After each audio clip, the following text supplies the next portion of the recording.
چچا آپ میرے ساتھ کل اسکول چلیں گے؟ بھائی خیریت تو ہے نا؟ نہیں، وہ میں نے اپنے اسکول کی فیس جمع نہیں کروائی۔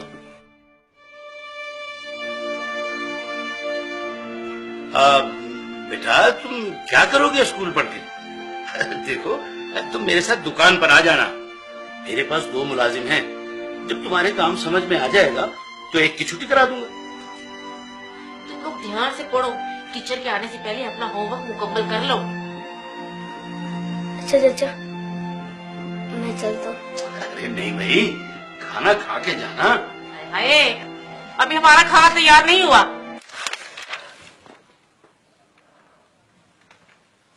یا رسول اللہ، جب سے میرے ابو فوت ہوئے مجھے کسی نے پیار نہیں کیا۔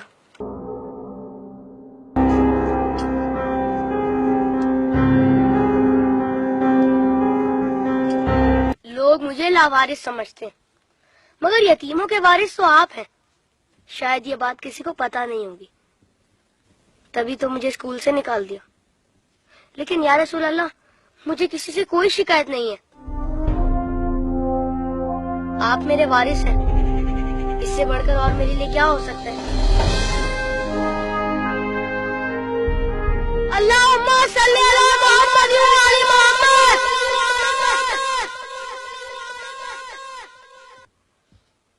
اپنی ولادت کے موقع پر میرا یہ درود شریف قبول فرمائیے۔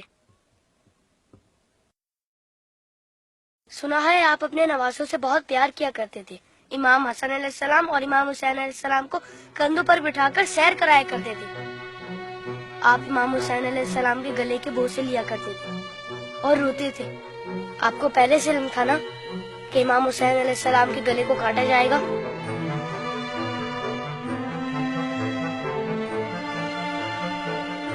کیا آپ کو کسی نے ممبر سے اتر کر امام حسین علیہ السلام کو گود میں لیتے ہوئے نہیں دیکھا تھا؟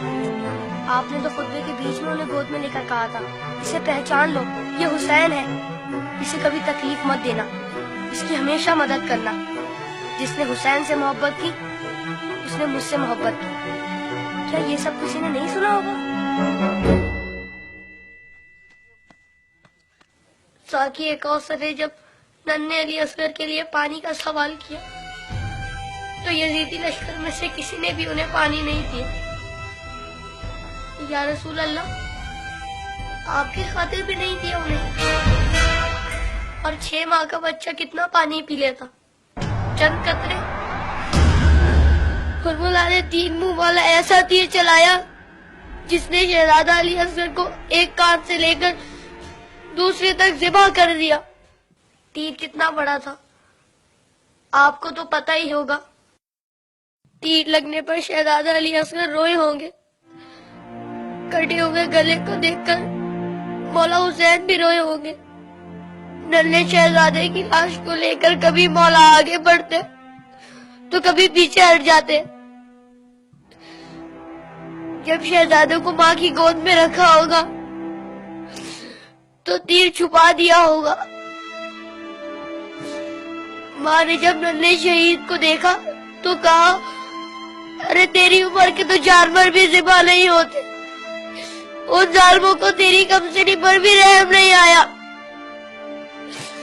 غازی عباس کے بازو کٹ گئے، سکینہ کی آس ٹوٹ گئی۔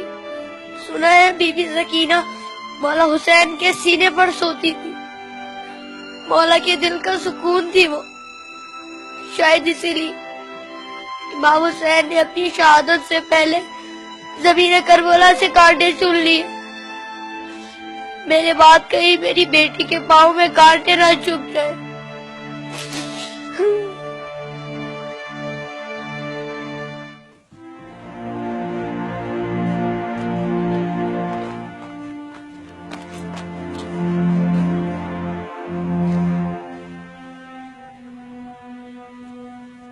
مولا حسین جب قاسم کی لاش لینے میدان میں گئے تو 3 دفعہ پکارا، تینوں ہی دفعہ جواب نہیں آیا۔ پھر فرمایا، امام ہو کر حکم دیتا ہوں، بتاؤ کہاں ہو تم؟ تو مشرق سے آواز آئی چچا، مغرب سے آواز آئی چچا، چاروں طرف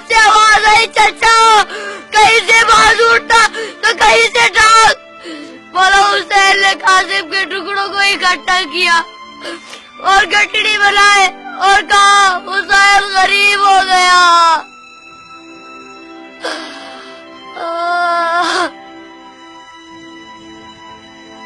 یزید کی فوج میں کسی کو پتا تو ہوگا یا کسی نے بتایا تو ہوگا کہ جن لوگوں کو تم مار رہے ہو وہ نواسۂ رسول ہے. مولا حسین نے بلند آواز میں کہا تھا میں نواسۂ رسول ہوں, کوئی میری مدد کرنے والا ہے؟ یہ سن کر یزیدی فوج میں سے ہر کسی نے ان کی مدد تو کی ہوگی.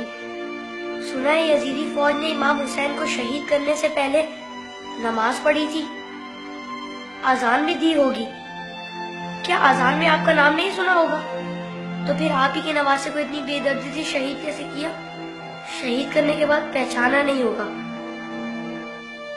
ورنہ لاشوں پر اس طرح گھوڑے نہ دوڑاتے.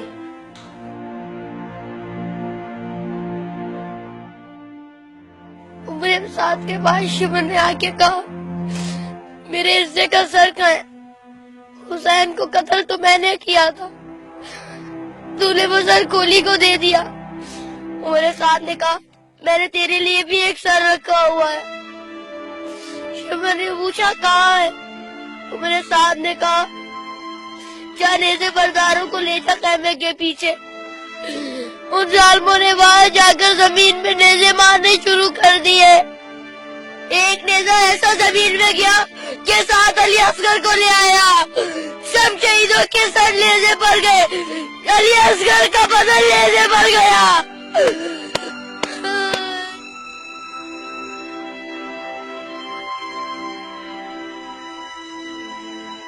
ان ظالموں نے جب بیویوں کو ننگے سر بازاروں میں پھرایا تو امام حسین کے سر نے تلاوت شروع کر دی, جیسے کہہ رہے ہو اے لوگو بیویوں کی طرف مت دیکھو, یہ دیکھو کہ ایک کٹا ہوا سر قرآن کی تلاوت کر رہا ہے.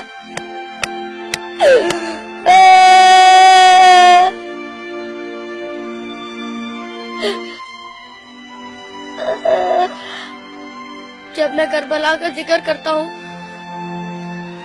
تو میری تکلیف مجھے بہت چھوٹی لگتی ہے یا رسول اللہ. جب جب آپ مجھے یاد آتے تب تب مجھے کربلا والے یاد آتے. مجھے پتا ہے آپ اس منظر کو کبھی نہیں بھلا سکتے. جس منظر کو آپ نہیں بھلا سکتے اسے ہم کیسے بھلا دیں؟